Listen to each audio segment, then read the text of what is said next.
Become a sustaining member of the Commonwealth Club for just $10 a month.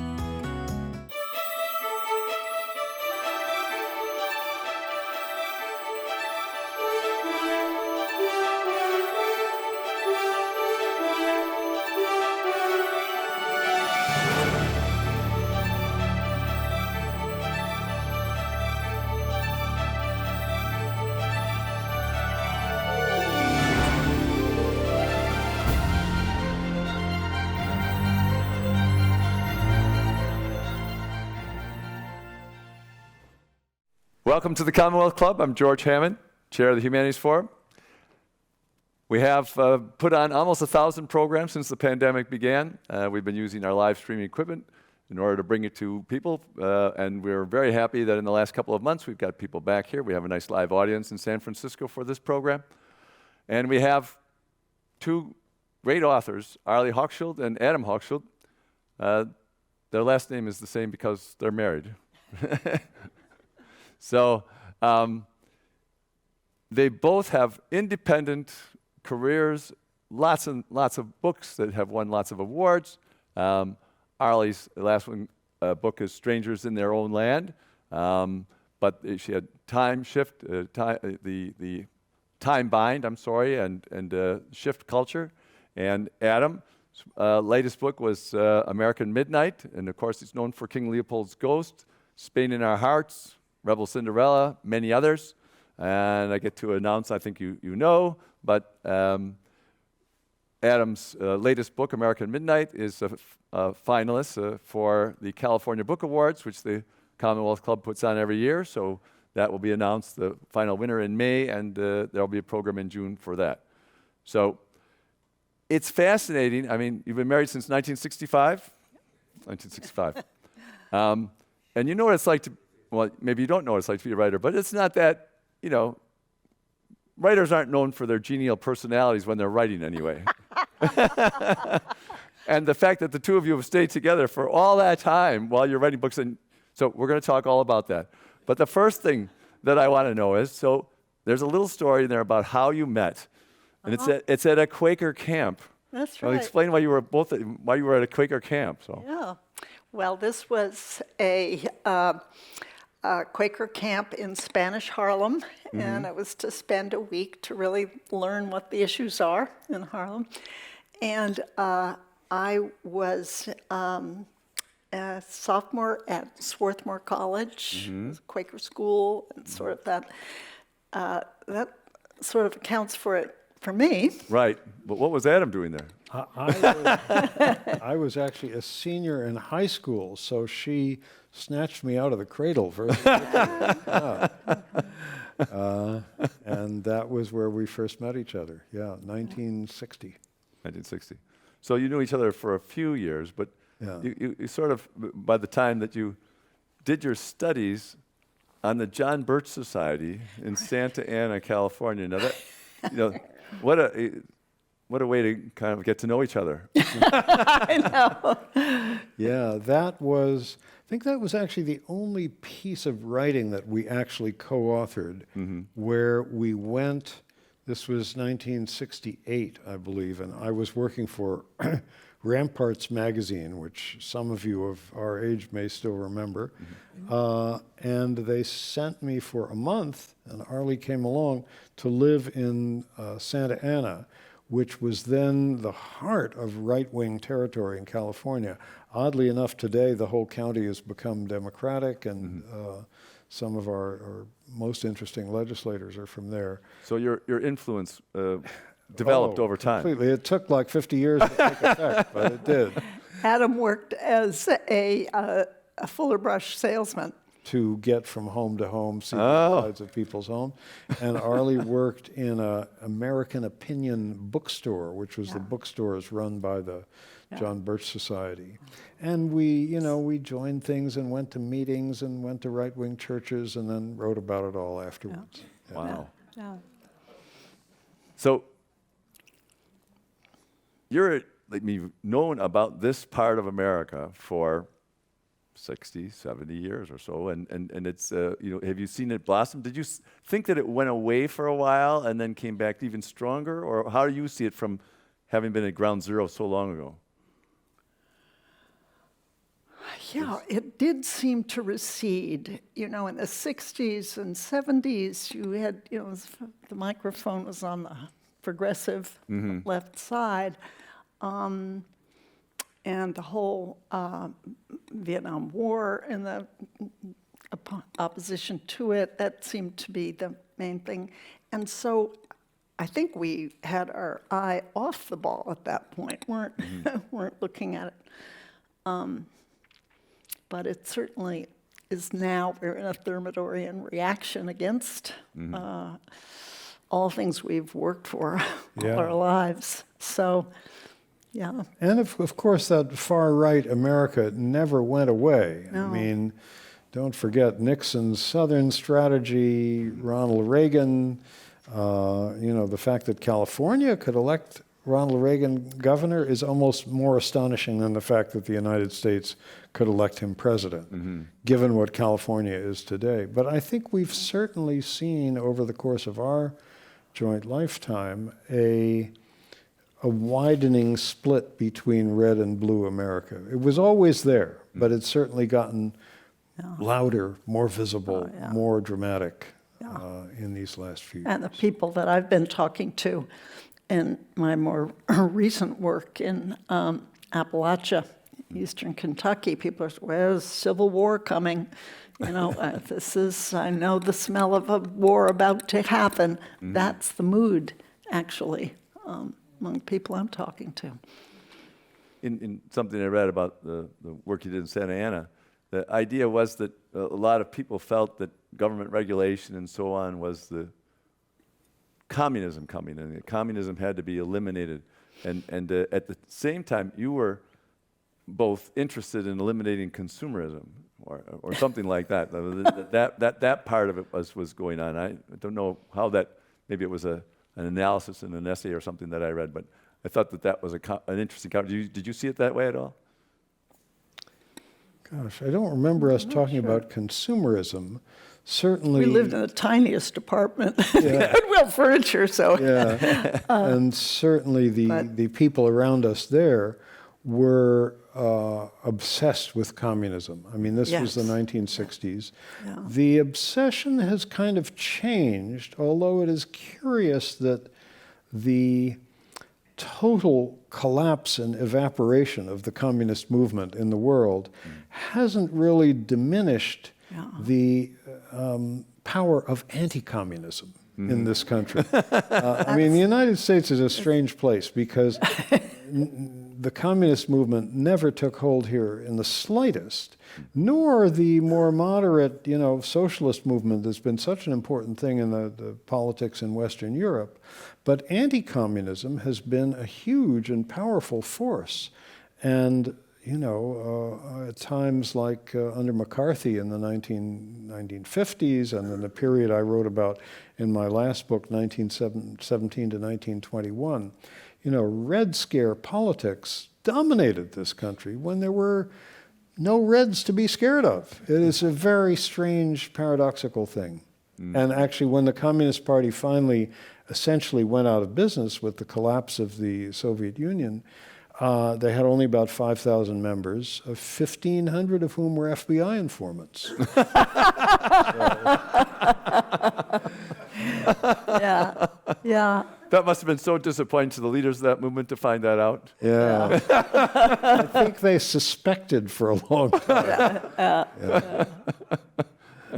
So if the FBI people were you know, paying their dues, that means that they were paying one-third of the dues to the Communist Party. Yeah. That's right. Okay. Yeah. Yeah.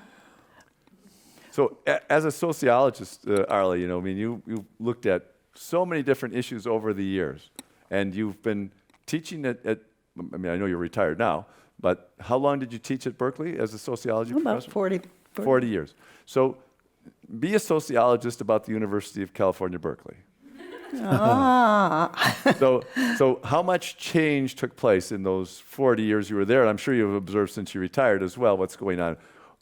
Why do you think, for example, universities have become more expensive? What changes in the way things are done? And the influx of women, the influx of, I mean, Berkeley's always had women students, but I assume that the Well- percentages changed quite a bit. Yeah. Only the first woman wasn't let in until 3 years after Berkeley was established, Yeah. 1868. And, I think it's had a strange relationship to women. The proportion of women went up and up and up through 1945, and then after the war it went down. And so only in the 60s did it really begin to climb up again. And I was the first tenured woman since 1913.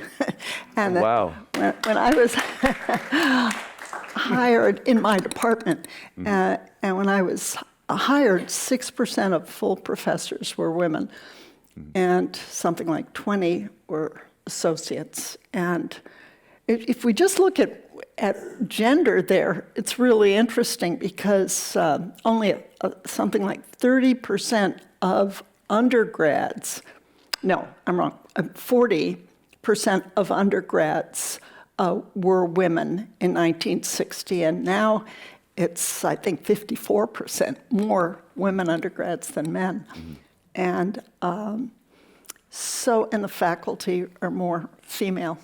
So the Cal band didn't allow women until 1974.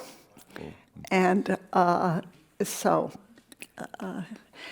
I remember a story, Laura Nader, who's an anthropologist colleague of mine, when she was first at Berkeley, there was a meeting at the men's faculty club, and women weren't allowed to, they could go through a thoroughfare, but not particular meeting rooms.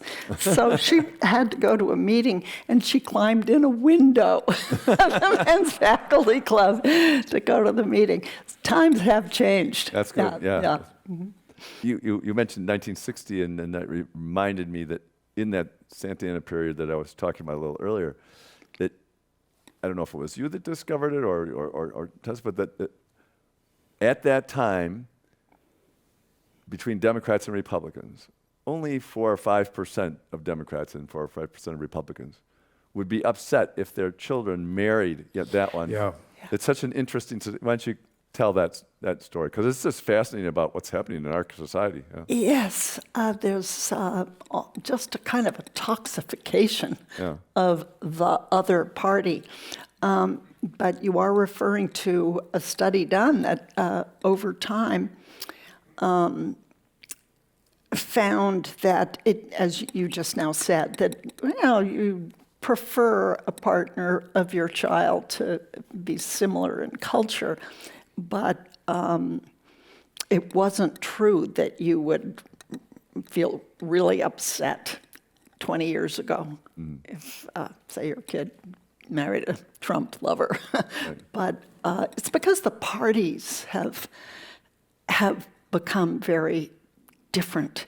And I think what's happened is that the country, it's not just the party, but that red states are the losers of globalization. They're the states with the older industries that are more vulnerable to offshoring and automation. They're the blue-collar, rural, semi-rural states, and they're poor, and they're declining. They're doing less well than 10 years ago, whereas we're in the blue states, newer industries, more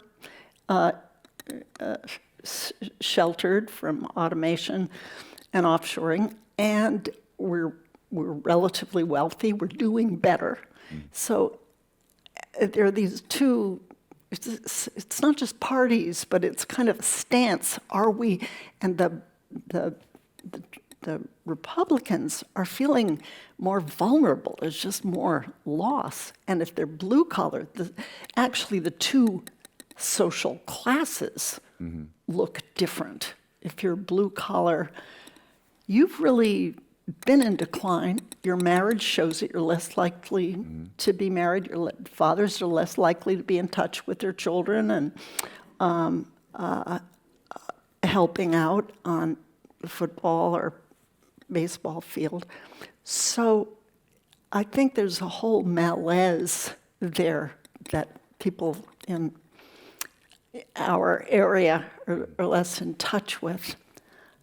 Well, it's an amazing statistic that something like it's all right to marry outside of your political party. It sounds like a strange question to ask. Yeah. But it was only 4 or 5% in 1960, and now it's 33 to 45% yeah. who don't want their children to marry outside their political Yeah. party.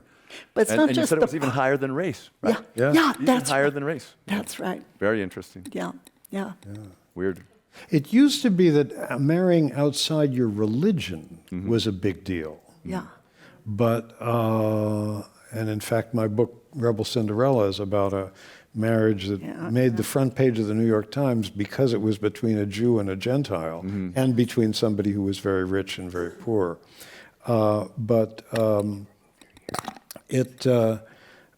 That seems to have diminished in terms of being able to outrage Should I take people. it off? In part, I think because there are fewer and fewer people who are religious these days. Yeah, I think that was where I was going to go next on American Midnight. It did such a great job. We just had an hour-long discussion about it 6 months ago or so. But it did such a great job of showing that the time period from 1917 to 1921 was very similar to what we just went through, but even worse.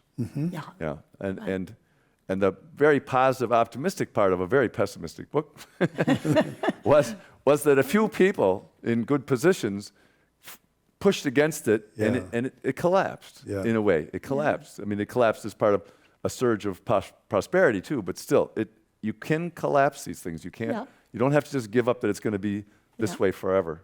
I think All of his books have somebody heroic, somebody, but someone who saw a problem and did something. So Rejection. yeah. it gets pretty depressing if you just write about the terrible things that happened in history. And I am attracted, though, to periods that get overlooked because they don't fit in with the national mythology, both for this country and for other countries. And certainly for this country, one of those periods was the one I wrote about in American Midnight, 1917 to 21, which we don't even think of as a period. We think of the First World War being a big event, then the war ends, the veterans come home, ticker tape parades, and then boom, it's the 1920s and everybody's doing the Charleston. But there was a period in between there where all this nasty stuff happened. Press censorship on a huge scale, combination of wartime and the Red Scare, 75 newspapers and magazines shut down, prevented from publishing.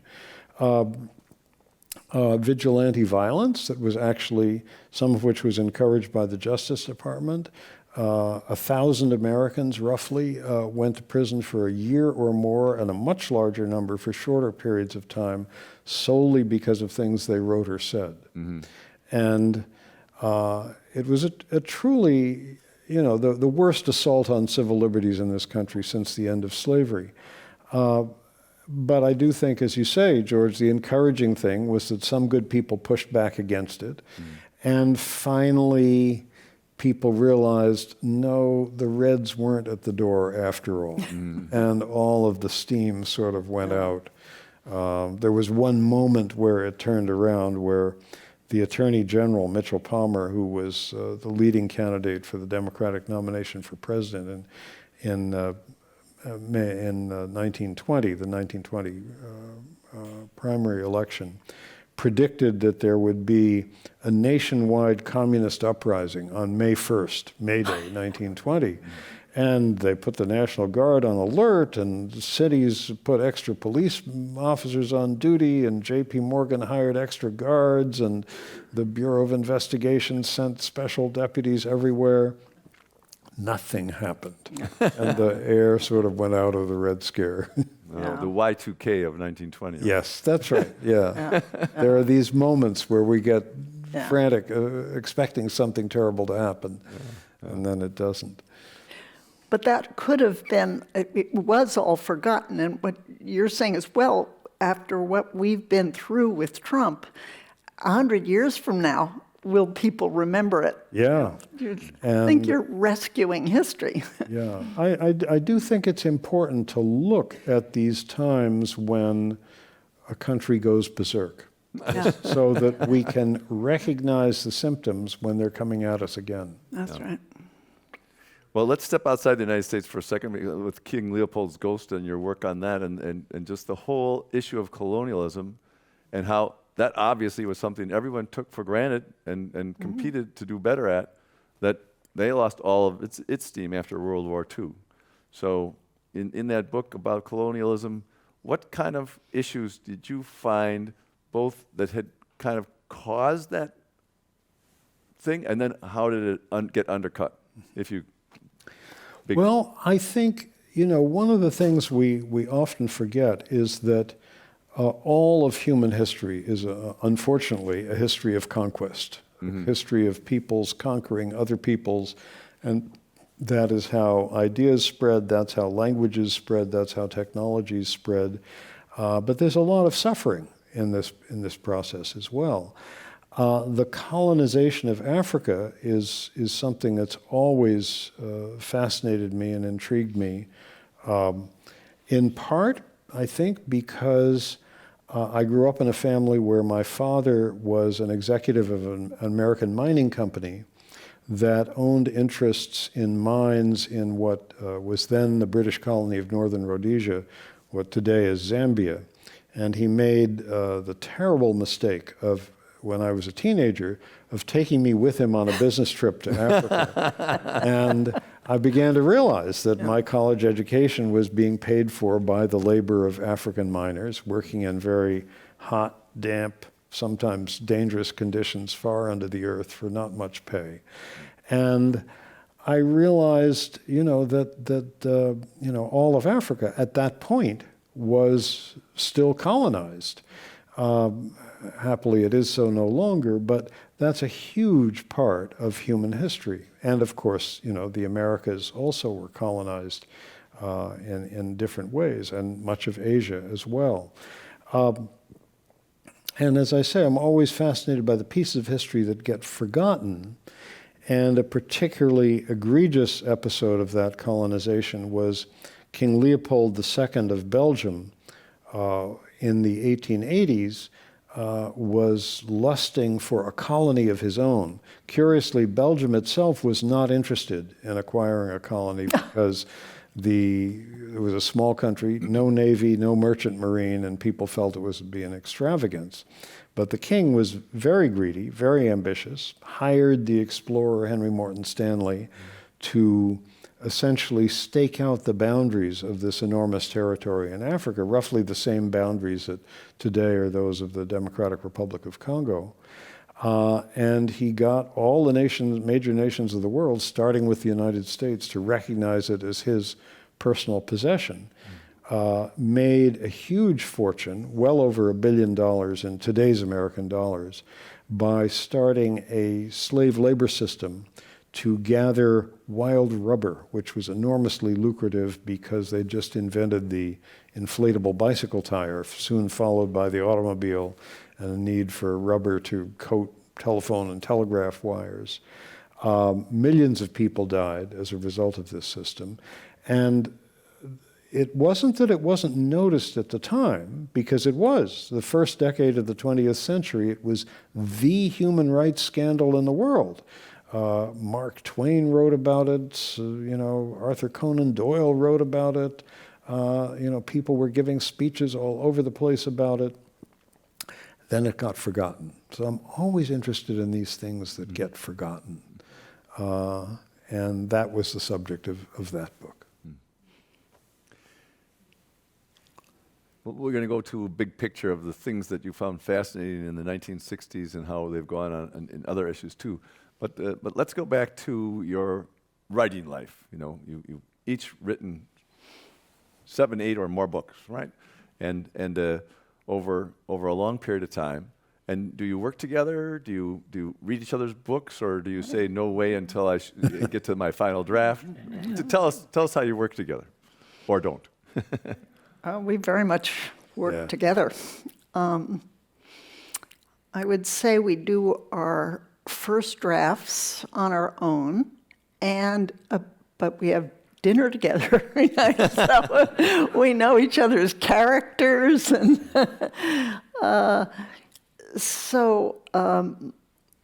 with that "how's it going" question at dinner, you're pretty up to date on how the draft is going.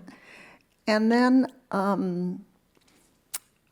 a first presentable draft, we give it a hard read. And criticism from a person that you know is trying to make it better, and is really with you, is such a gift, such a gift. It's a little easier than the other kind. Yeah. So I would say that. Yeah. But we talk about, obviously, what we're working on, so that by the time it comes to actually read the first draft, I know these people she's been hanging out with in Louisiana on many trips there, and she knows King Leopold like he was a next-door neighbor. Yeah. And so there are few surprises when we actually read the first draft. But we usually each read several drafts of the other's book, always, in fact. It's an enormously useful process. And somehow we each learned early on that, having other people who are sympathetic to what you're doing read and really be tough critics of your writing it's the greatest gift that writers can give each other, and the fact that we can give it to each other is quite wonderful. And there's also, I think, we help each other when we're stuck. And often Adam does that with humor. One time, I think it was an article instead of a book, and it was supposed to be hyper-theoretical, and I don't know, my language tightened up, and he just said, "Oh, I don't know, this isn't going well." And then he got a large sheet of paper and drew a line in the middle with a little picture. Wasn't it Snoopy saying, yeah, it's been, it was a dark and stormy night, and he got my own writing, in which I wrote dramatically, and it worked, it flowed, and then some kind of turgid, difficult, obtuse kind of script, and he just got some tape and put it by the window just for me to laugh, look, and go from that to that. Do you have your own favorite books of the books you've written, and then do you have favorite of your spouses, and are they the same? That's my next. Ooh, that's. That's really great. I think of my books. My favorite is the memoir I wrote about my relationship with my father, Half the Way Home, a memoir of father and son. If there's one book that I hope survives me, that would be it. And that's my favorite, too, of his. Of the history books, I think my book about the First World War, To End All Wars, is definitely my favorite, because I think I found a new and quite different way of talking about something that literally more than 100,000 people have written books about before. For Arlie's books, I think my favorite might be The Second Shift. This is the book about the division of housework and childcare inside marriages that I like to tell her it caused an epidemic of battered husbands all over the world. Because she just went so deeply into people's lives. And it's one thing to be able to go deeply into the life of one interview subject, but to go deeply into the lives of couples and look at how they're interacting with each other. It's a quite remarkable thing. And I would say my favorite of Adams is Half the Way Home, which was a difficult book for him to write. He had a very difficult, judgmental father who wanted a different career for him than writing, and how Adam brought himself to love him, to separate, to live his own life, to come to California, to start Mother Jones Magazine, to be the author he is.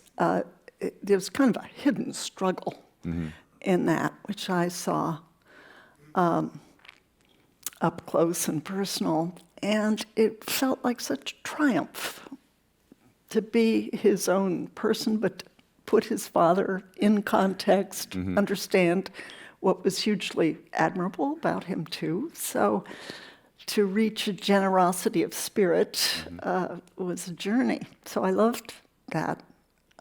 I do love that book. Of his others, I would say Bury the Chains is my favorite, which is a book about how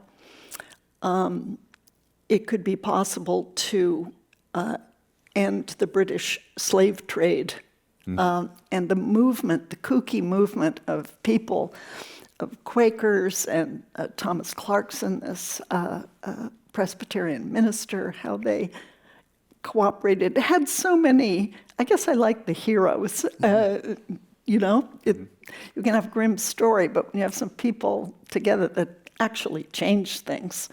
And he somehow has a way of going for a moment that in 1 year every British person is drinking their tea with sugar, and that sugar is produced by slave labor. And then you have a mere, 10 years later, and there's a mass movement against that, and no more sugar in the tea. That's the wrong. There's a sin attached to it. So I love that book. What's your favorite of your books? I'll tell you, I think Strangers in Their Own Land. It was, in my childhood, we traveled around a bit because of my dad's job, and this felt like a foreign land to me. It was Louisiana, the second poorest state in the Union, and very right-wing. And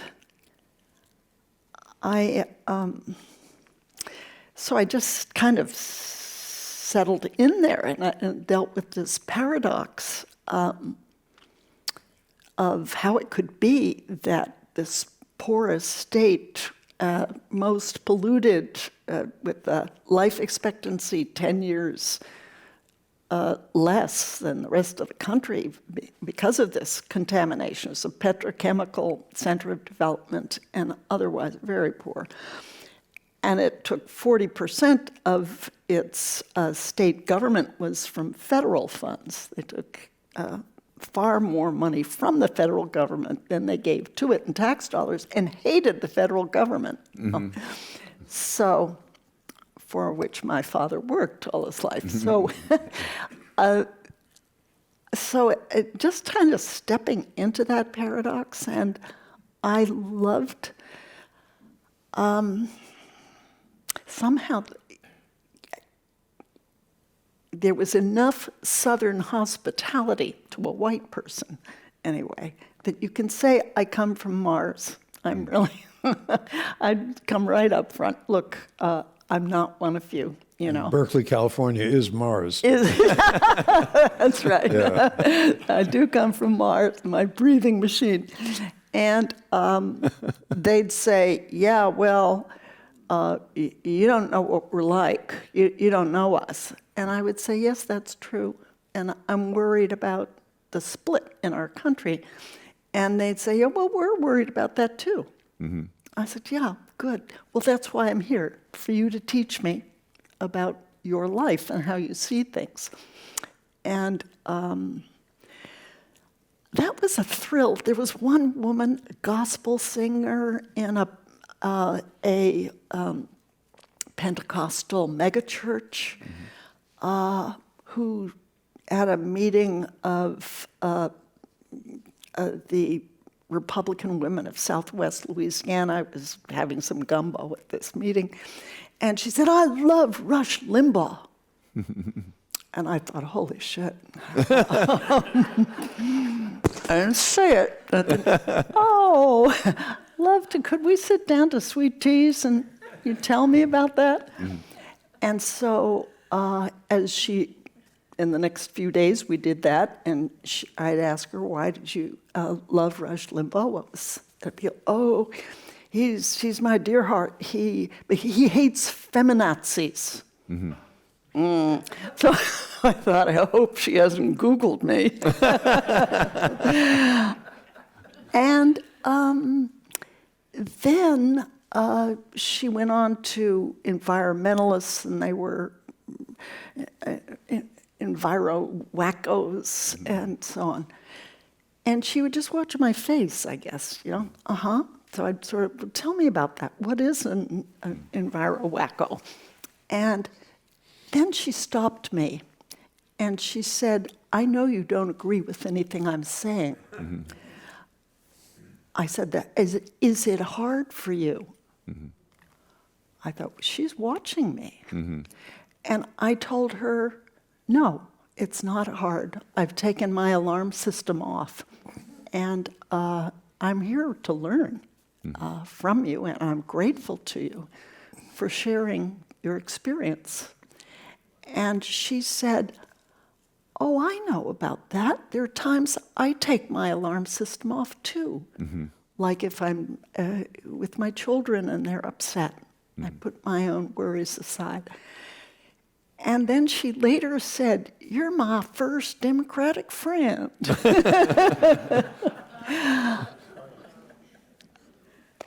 It was fun in that kind of way.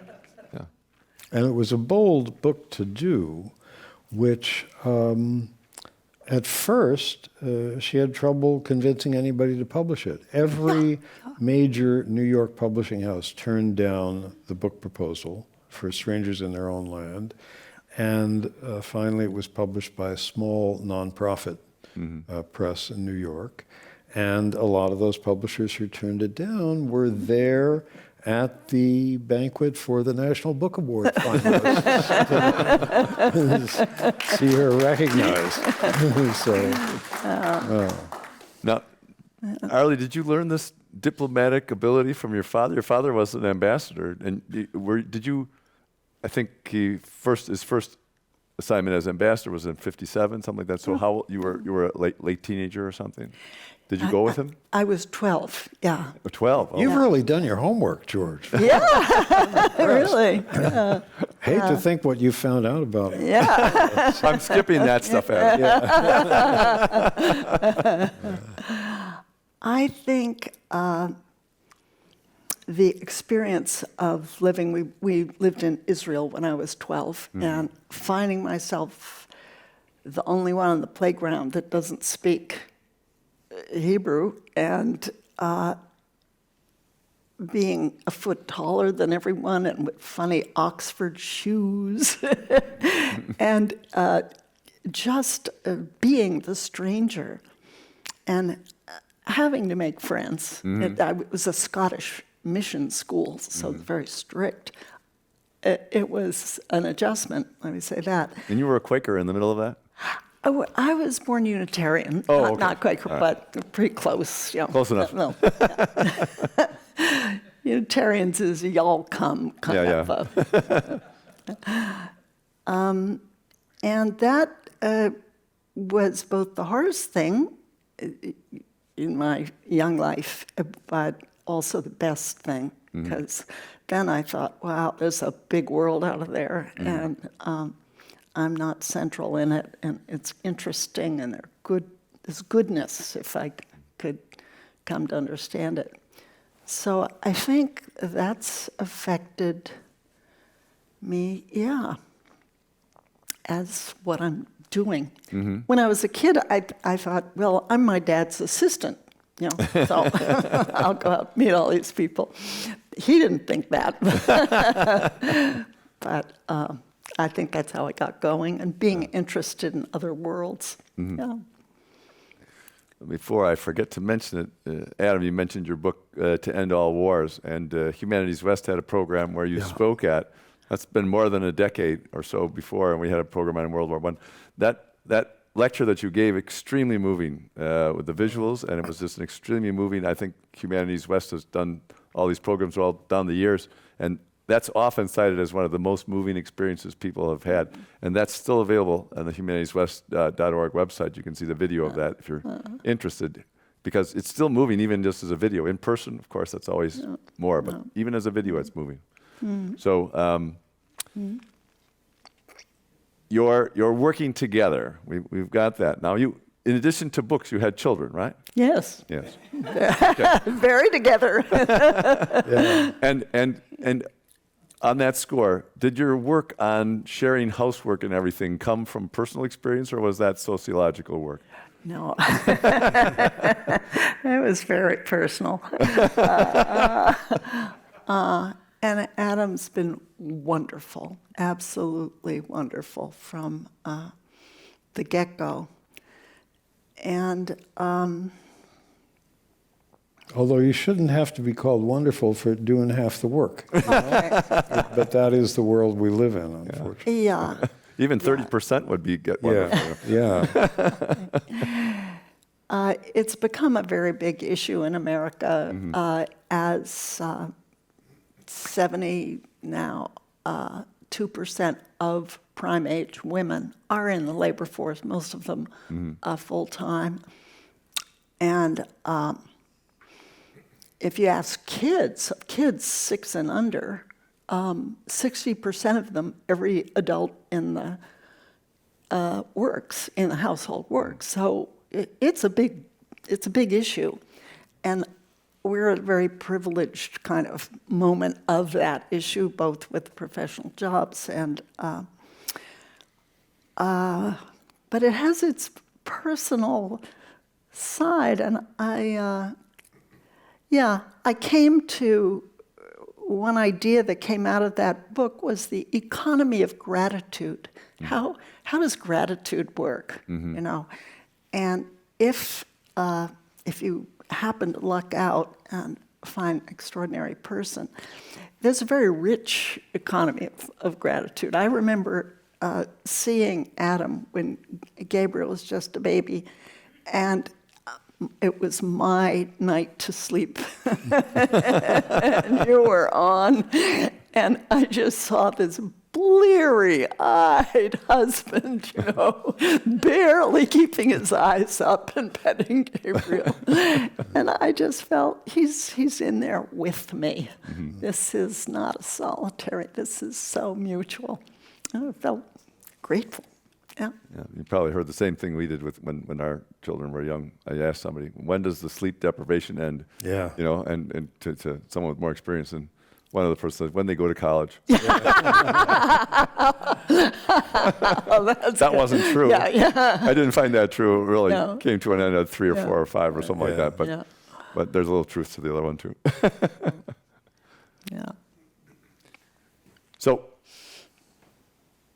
one of the big issues that you write about, of course, is women's work and the women's position and so on. And you have the framework of where women have come from and where they've gone. And I think one of the things we can thank the 20th century for is that anyone that creates a society that says women shouldn't be educated, you know, will be right next to the flat earth society. Yeah. You know, that the evidence is pretty obvious that women should be educated, everybody should be educated.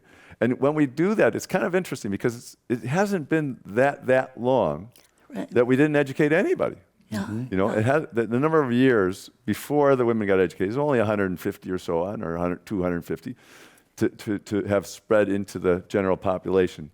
So we can take from that a little optimism that we're learning relatively quickly, but it's still kind of amazing that it took that long. Yeah. So Yeah. why don't you say a little bit about, you know, I mean, do you think that is an irretrievable problem that has come to an end, or do you think that it can?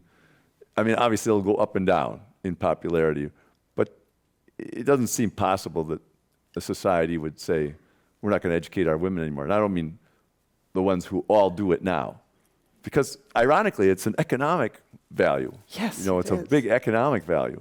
Yes, it So, is. and money talks. So, even if it's not humane, even if there's no humane reason, there's an economic reason for this one. So, Yeah, so does education talk. And women who are educated are much more likely to read to their children, to be have higher standards for being a good parent. So there's that. And then employers have finally caught a clue that these are very good employees, more likely to be honest, for example, than male employees. So it's something that really could make a better world. But I feel like in the United States, we're in a kind of a stalled gender revolution because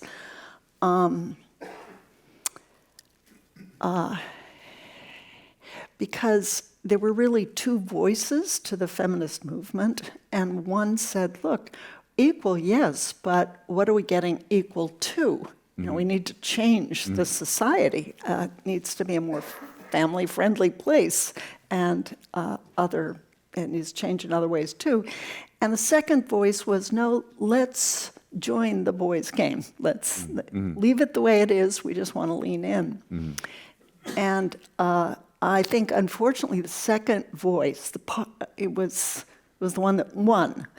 And Herbert Marcuse talks about resistance through incorporation. And that's sort of what capitalism has done to feminism. It's, okay, we're going to take you in, all you women, but on our terms, no child, on-site childcare, no parental leave. We're going to up those hours, which is time bond is about. And so there was a UNESCO study of all of the rich countries, 17, I think in all. And how's the U.S. doing? Well, it's near the bottom on families that have dinner together, 3 times a week or more. The U.S., I think, was almost at the bottom. Is your kid say they're happy? Does the kid say he has friends? Does he smoke pot? Does he or she? So the U.S. is, the richest of rich countries, has the highest proportion who are poor. So that's not on the agenda to fix. And so we're limping along. Yes, educated women are in, but women have changed, but not much else has in regard to the structure of the workplace. So I think we're halfway there to make this a happy outcome. Norway, my arm is always getting tired of pointing to Norway, but it has, 70% of women are in the labor force. They're working full-time, but full-time in Norway is 35 hours a week. And those kids are thriving. That's because they've got an infrastructure that's very enlightened. So it's being in the workforce isn't enough in our culture, and we have a job ahead, I think. I have lots and lots more questions, but if you have questions, we'll take questions from the audience very soon. Adam, you can take the male side of this question. Not that I want to gender the questions here. But so now there's another reaction to this, which is men feeling displaced and how that is. And I know you're not a sociologist, but a historian, but having lived with a sociologist, I'm He's sure you're a soci- perfectly aware of the he's issue. pretty- So why don't you speak to that, if you think that that's a big problem, or if that's just an adjustment that's taking place as everything else changes, and that won't be too I terrible. think it's a huge issue right now because one of the things that's happening in this country is that the percentage of women who are graduating from college, who are graduating from graduate schools, is now higher than men. Even in, sort of traditionally mainly male occupations like medicine, law, and so forth. And Journalism. the journalism school at Berkeley, where I teach, has been like at least 2/3 women for the last 10 or 15 years. And I think what happens is that a lot of men are feeling left behind. I mean, Arlie writes about these left behind parts of the country, like Louisiana, but there's also a sort of left behind in gender relations. And in families where, the wife is more educated, can get a better job, and so forth, I think a lot of the attempt that the people on the far right in this country make to speak to the politics of grievance, that one of those grievances is on the part of men, and especially blue-collar men, is not just that their part of the country is being left behind economically, but somehow the traditional male role is being left behind. That being a man is no longer a sort of guarantee of being the biggest earner in the family, of being the one who really calls the shots in the family, if the family even stays together. So I think there is a lot of shakiness on this score, which interweaves with the grievances people have about other things as well. Just heard it. And the Proud Boys, you did a... Yeah, actually, I did a review recently of a book about the Proud Boys, and a lot of interesting things there. This was this militia group, which was very important in the January 6th, central to the storming of the U.S. Capitol. It is the Proud Boys. It's not the Proud Girls. And not the Proud Men. Yeah, and somebody did a study of the number of listeners that the guy who started this group got to webcasts where, we get 1 million or more listeners or viewers to these things. The ones that he did about wanting to restore the traditional family got many more viewers than those about other subjects. And a big part of their ideology is women belong in the home, nowhere else. The man is the head of the family. So I think that's very much a part of the way the right wing in this country sees the world. Well, we have questions coming in online. If anybody has, it's hard with the lights for me to see the audience. So Dan, if you see someone with their Here's hand- one, yeah. Okay, you can bring one. But let me ask you a question from online first. What concerns you the most about the current state of our country? What gives you the most hope? What's the two biggest things? Well, that's a tough question. But I should have saved that for the end when we had 1 minute left. Well, I am most worried, I think, Adam, too, about the rise of the right. And was January 6th a rehearsal? And in other words, people on the right at the moment are feeling shamed. They went to the Capitol feeling proud, feeling that they were carrying the American flag and they were being the patriots and they were rescuing us from fraud, given the lie this is all based on. And now the FBI has notices up in small towns, and they feel criminalized. They were criminals, and that, but there's a kind of a great fall of shame that is leading I think the Tucker Carlsons to double down on the lie. Oh, nothing bad. So there is a boil. There is an emotional turmoil on the right, and I am the most worried about that. That is not going to go away. I think Trump may fade, but there is, as Adam called it, kind of a turmoil, a culture of grievance that's to worry about, I think. I think I am most worried about the total evaporation of truth from so much political dialogue in this country. And, even in these statements that have come out in the trial that Fox News is having right now with Dominion voting systems, where you see all these Fox executives who know that the stuff that they're cultivating, that there was something suspicious about the election, they know it's nonsense. And these are executives of the most widely watched broadcast network in this country. There is just a total disregard for truth on behalf of these people. Donald Trump himself set the most spectacular example. The Washington Post was keeping a running tally of the number of untruths he spoke.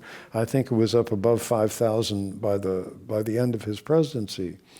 And that, to me, is just so central to the danger of the erosion of democracy. Hitler understood that very well. You repeat the lie often and often and often enough, and people finally start to believe it. And of course, with all of the marketing techniques we have today, the audience surveys and so on, people know how to craft that lie so that it speaks to people's underlying anxieties and sense of grievances. And that's a very scary thing for me. The January 6th and what happened, like you said, they thought they were doing one thing, and then they suddenly found out everybody else looks at it differently, and that leaves them in turmoil. But I think one of the few things right now that can give us some hope, because the question was also about hope, is that the best thing about anarchy is that it's hard to get it organized. Good point. So any other hope besides that one that we can? I take a lot of hope from, just the individuals, some of the young people that I see teaching at Berkeley, who are passionate about exposing injustice, going out into the world, doing that as journalists, writers, filmmakers of one sort or another. I sort of take my hope from certain individual people. I sort of would point to them rather than to a particular trend. Sometimes somebody shows the way for something to be done that you didn't think was possible. Our dear friend Paul Farmer, who died last year, was, I think we both feel, the greatest person either of us has ever known. Was somebody who showed that it was possible to go not just to the poorest countries in the world, but to the poorest part of the poorest country, and show people what top quality health care could be, and to make people care about it, to make people in this country care about supporting that, to set a standard that could be applied elsewhere. And there are people like that, what he's done, what Brian Stevenson has done in fighting the death penalty. These are people who inspire me and make me think that there's hope. I think something else that's hopeful is the work being done on climate change. Big problem ahead, but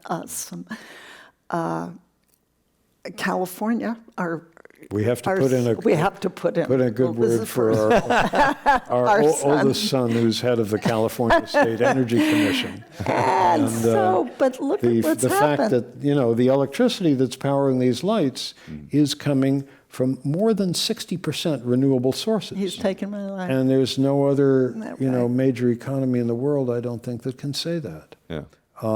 So there are places where there's good things happening. And the other thing is that the rest of the nation is using more and more electricity, but California is using less and less.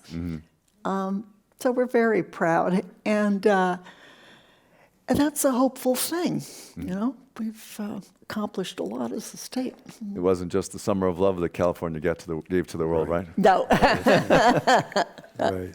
So someone has the microphone out here and has a question? Yeah, great. Hi, we've traveled, my husband and I, about 8 months in rural America on 2-lane roads, and I love your book, Arlie. And I wanted to ask both of you if you have any comments based on, you know, your deep narrative and some of the research you did on how the narrative of our politics for the Democratic or progressive people might change, might be augmented with some of the ideas, because you guys have a very complex understanding of it in the family, gender relations at the community level.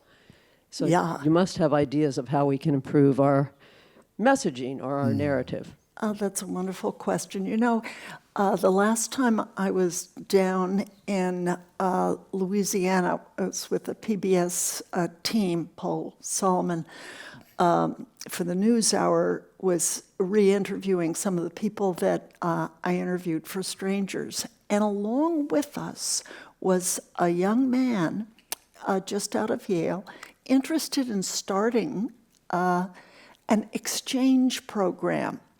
It's called the American Exchange Project. And the idea is to get senior students, High school seniors. high school seniors from the South to go north. First, they meet on Google Chat, so they get to know each other, one classroom with another classroom. And then they visit each other for 2 weeks. South each to way. go north and north to go south. And coasts go inland. Inland goes the coast. Now, 23 different states are involved in this. And some of the people I interviewed have been helping from the Lake Charles point of view to send students from the South North. So, and he's getting it up to scale. This is getting bigger and bigger and bigger. I'm on the board of this thing and very excited by it. So I think that's one thing we could do. Or there could be a national service where, again, you get a mixing and matching. We used to have other ways of people who grow up in different areas getting to know each other. There used to be not that it was great, but a compulsory draft that got people of different races and regions together. There used to be a vital labor union movement where, again, people came to know each other. We're without those. We need a new one. And I think this project is a good beginning, but we need to scale it up. All right. There's another online question. What is the best piece of personal or professional advice that you've received, and who gave it to you?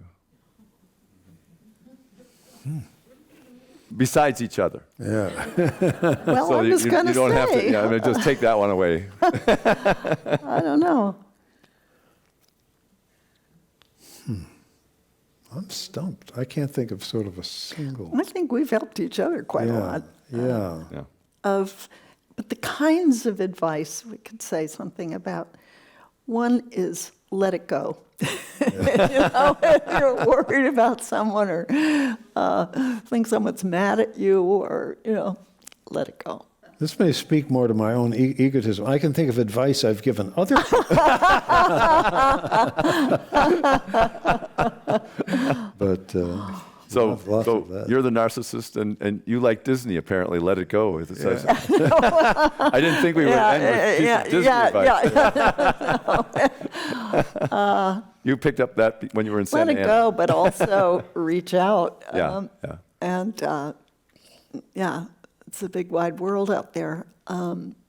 and we have gotten boxed in a scary way. Yeah. So, And we've done it to ourselves. I mean, I think Yes. that's the crucial thing.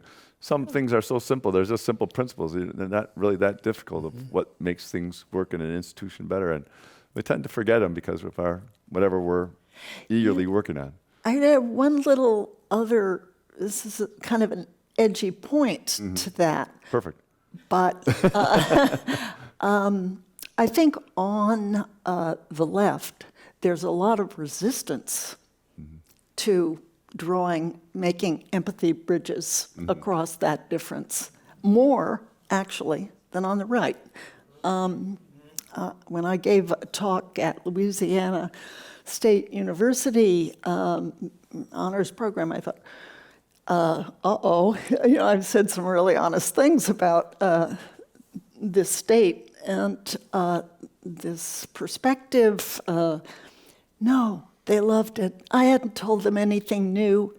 You know, they knew they had a lot to work on and wanted help on how to get going. But I gave a talk at a very elite school, Pomona, here in California. I don't even have to prepare. Talking to, this is talking to the choir. No, you want us to talk to all those racists out there? You know, a kind of almost made me get to think about the left as kind of anxiously bubbleizing itself as it fears downward mobility with the rise of the right. Right. You know, I worked so hard. I was a first-gen student, and a woman at Mayo Field. Are you going to take it away from me? And there's a kind of a retrenchment that's not good news. It's a sign of decline, in fact. So I worry about that, and I think we need to relax that anxiety that reaching out is good. And we have, I think, history's heroes, starting with Nelson Mandela, are our guides on that. It's interesting how you mentioned how California did so well, at a lot of things. But California is obviously people from all over poured in here. So we have a mixture of all kinds of cultures and differences. Yeah. And I always think, if only people could realize living in San Francisco, for example, somebody comes from Wisconsin, somebody comes from Southern California, walking down the street at the same time. In the winter, one says, "This is really warm." The other one says, "This is really cold." Yeah. And we can actually walk down the street with one person thinking it's really cold and one person thinking it's really warm, and we can get along. Yeah. It's not that hard. Yeah. It's not that hard. I mean, other issues are a little bit more personal than how cold we are. Yeah. But, a lot of things in our life are not that much different than that, and it's all right if one person thinks this way and you think another way, as long as it doesn't go over certain boundaries. Now, the tighter you draw the boundaries, the harder it is to have a democratic society, basically. Yeah. And so we have to find that common ground. That's right. And it's not that hard to find. It's the same common ground that used to be there. Yeah, that's right. And people did get along and so on. So, but as you said, when we talked about the marriage thing, and that people don't want someone to marry, religion used to be that barrier. And then, there have been plenty of other barriers. People might make up a new barrier if we get rid of if we get rid of this one, because They will. the barriers are comfortable to them or something. Yes. But the principle stays the same. Yeah. Well said. Unfortunately, the barriers keep changing and moving around. Yeah. So, is there another question in the audience? Okay, great. And we'll end with that. Hi. Thank you. I was struck by a comment you made, Arlie. You said, when you were talking about your experience in Israel, you said there's a big world and I'm not central in it. And I had similar feelings as a child traveling, and I also studied sociology. And I'm wondering if you think that this experience of seeing the vastness of the world when you were young kind of sharpened your sociological imagination. Yeah, I do. I